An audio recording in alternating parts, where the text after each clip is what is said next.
Sarah Miller had always believed that love could conquer anything, but there was one enemy her love could never defeat: infertility. For 5 years, she and David tried everything: hormone therapy, endless tests, the tears Sarah shed in bathroom stalls after another negative result, the silence at dinner when David squeezed her hand but said nothing, and then the decision neither of them had imagined when they exchanged vows at 25: surrogacy. Rachel Adams entered their lives like an answer to prayer. 27, a soft smile, her hands resting gently on her stomach as if already carrying a miracle. She needed money, they needed hope. The contract was signed, the journey began. For Sarah, those first months were bittersweet. She watched Rachel's belly grow with what Sarah had dreamed of for years. She bought vitamins, cooked meals, spoke to the baby through Rachel's skin, whispering lullabies into someone else's body. Her heart stretched itself in ways she didn't know it could. But when Rachel reached 5 months, a new problem arose. Her apartment, the stairs too steep, the walls damp. She complained of sleepless nights, of back pain from a broken mattress. David frowned, concern in his voice. Maybe she should stay here, just until she's more comfortable. Sarah hesitated. The thought of sharing her home, her marriage with the woman carrying her child felt wrong. But David was insistent, and Rachel's tired smile made Sarah's guilt unbearable. All right, if it's just until the baby's born. And so Rachel moved in. At first, Sarah told herself it was temporary. Rachel needed care. They could give it. It was for the baby. But the house began to change. The spare bedroom became Rachel's nest, filled with her perfume and laughter. At dinner, David pulled out her chair before Sarah's. He asked about her cravings, her comfort, her day. Sarah's plate grew cold while their conversations lingered over dessert. It wasn't immediate. It was slow, subtle, like a shadow stretching across the floor inch by inch until Sarah no longer knew where the light had gone. One night, Sarah stood in the hallway unseen. Through the half-open door, she watched David kneel beside Rachel's swollen belly, his hand resting there as if it were the most natural thing in the world. They laughed softly. Rachel's hair fell over her shoulder as David tucked it back, lingering just a moment too long. Sarah's breath caught. The walls closed in. Her heart pounded with a truth she did not want to name. Love had brought Rachel into their home, but now love was preparing to tear it apart. At first, Sarah told herself she was imagining it, that the way David lingered at Rachel's side was just kindness, that the way he rushed to meet her cravings, late-night ice cream runs, endless pillows for comfort, was just duty. That laughter echoing through the living room, just friendship. But the cracks in her denial spread quickly. One evening, Rachel reached for the salt. David leaned across, brushing her hand as he passed it. They locked eyes, a beat too long. Sarah sat frozen, fork hovering in midair. Thank you, David. You always know what I need. Guess I'm getting good at it. The words were harmless. The tone was not. Sarah's appetite vanished. She excused herself, retreating upstairs, her dinner untouched. From behind the closed door, she still heard them, still laughing, still talking as if she had never been there at all. Nights grew colder. David's side of the bed smelled faintly of someone else's perfume. He claimed late work, but Sarah knew better. Even when he was home, his eyes strayed elsewhere. Sarah stopped sleeping. She stared at ceilings, replaying every moment, every gesture, every smile that wasn't hers. And in those sleepless hours, something darker took root. Not rage, not yet, but despair. Sarah's world narrowed. She stopped cooking, stopped caring for herself. Showers became rare, meals untouched.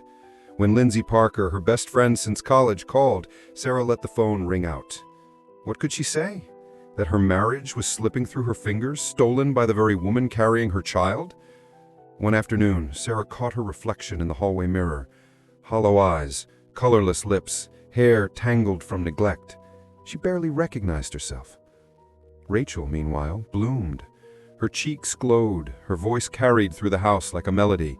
She leaned on David's shoulder when she laughed. She placed his hand on her belly, inviting him into moments Sarah could only watch from a distance. One evening, Sarah stepped into the kitchen and froze. Rachel stood on tiptoe, adjusting a jar on the shelf. David's arm circled her waist, steadying her. She didn't pull away. He didn't either.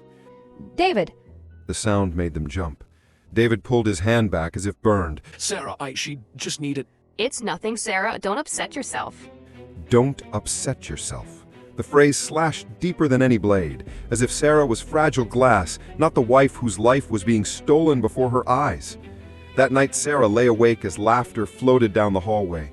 Rachel's voice, David's voice, a duet where she no longer belonged. Her chest ached with something she couldn't name. Not just betrayal, but erasure. She was fading from her own marriage, from her own home, from her own life. And deep inside, something began to fracture. In the mirror, Sarah lifted her brush, but her hand trembled. She dropped it. Her hair fell wild across her shoulders, untended. Her tears blurred the reflection until she saw only a stranger staring back. This was not the woman David had loved. This was not the woman she had been. And if she couldn't hold on soon, she feared she would disappear completely. By the 5th month, Sarah no longer recognized the sound of her own laughter. Nights blurred into mornings, mornings into days. Her mind sank deeper into a fog she could not shake. David stopped asking if she was all right. Rachel, on the other hand, checked in with a sweetness sharp as glass. You look so pale, Sarah. Maybe you should talk to someone. For the baby's sake. You don't want stress in this house. For the baby's sake. Every phrase was a dagger. The baby that wasn't hers yet was. The baby that lived between her and David was like a wall she could never climb. That night, Sarah fell asleep in the armchair, her body heavy from sedatives Rachel had slipped into her tea. Her head slumped to one side, hair spilling like a dark river across the cushions. And then, footsteps. Soft, intentional. Rachel entered, scissors glinting in her hand. With each snip, a lock of Sarah's hair fell soundlessly to the floor. Rachel's face was calm, almost serene, as if this cruelty were nothing more than routine. When the scissors were done, the clippers began, a low buzz that cut through silence, through innocence, through Sarah herself. Sarah stirred, half-conscious, a slurred whisper escaping her lips. What are you doing? You'll thank me later. You wanted to be free, didn't you? By the time Sarah's eyes fluttered open, her scalp was bare. Her dignity lay scattered across the carpet. Rachel snapped photos, angled perfectly, staged deliberately. Sarah slumped forward, dazed, her reflection like a shattered soul. Rachel whispered into her phone. She did it herself. I heard the clippers. She's not stable. She could hurt herself, or the baby. David burst into the room, eyes wide, chest heaving. His gaze fell on Sarah, trembling, bald, her hands clutching at nothing.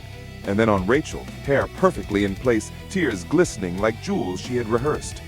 Sarah, what have you done? No, I didn't do this. I tried to stop her. She said she couldn't live like this anymore. I was so scared for the baby. The performance was flawless, and David believed every word. By dawn, Sarah was strapped to a hospital bed.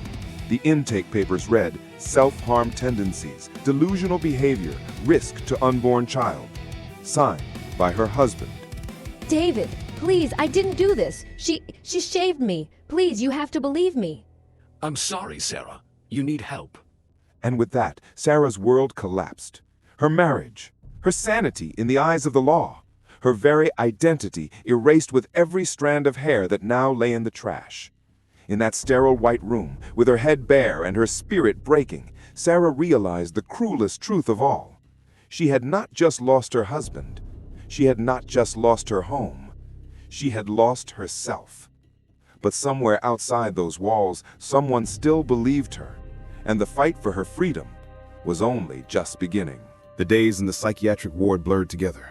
White walls, cold meals, a mirror that shows Sarah's bare head, an image the staff pointed to as proof of her breakdown. Every time she tried to speak, they nodded politely, scribbling delusional denial into their notes. Her voice was swallowed by silence. But outside those walls, another voice had not forgotten her. Lindsay Parker, Sarah's best friend since college, knew her better than anyone. She knew Sarah's brilliance, her steadiness, her sanity. And when Rachel's late-night emergency call came, Lindsay's instinct screamed. She began digging. The first crack appeared in Rachel's story. Her timeline didn't add up. Rachel claimed Sarah shaved herself at midnight, but a neighbor remembered seeing Rachel slip out with a black trash bag around 1 a.m. Inside that bag, clumps of hair. And then the damning evidence emerged. A smart doorbell camera, something David had bought years ago just to check for packages. No one had thought of it, but it had captured Rachel sneaking out into the night, clutching a heavy trash bag in her arms. Her face was clear under the porch light. When Lindsay pulled that footage, the truth could no longer be denied. 2 weeks later, Lindsay stood in court. Sarah sat beside her, her head still bare, but her gaze steady now. Not shame, not madness, but quiet defiance. Lindsay's voice cut through the chamber. Ladies and gentlemen, this was not the act of a delusional woman. This was the crime of a manipulator. My client was drugged, assaulted, and framed in her own home. The video rolled. Rachel, caught in the act, dragging that bag of hair. David's face drained white. Rachel's composure shattered before the entire room. She wanted this. She hates the baby. She's barren. That last word rang like venom. Barren. The word Sarah had carried like a chain for years, but now it bound her no longer.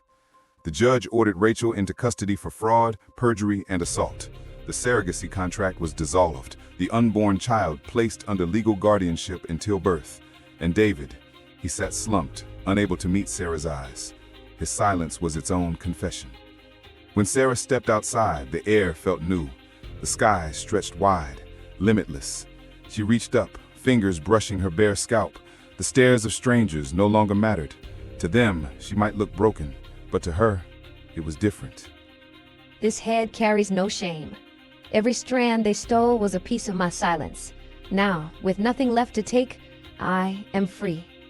The baldness they used to humiliate her had become her crown, not of madness, not of despair, but of survival, of freedom. Sarah Miller left that courthouse no longer a wife, no longer a victim, but a woman reborn. And sometimes, to rise again, you must first lose everything.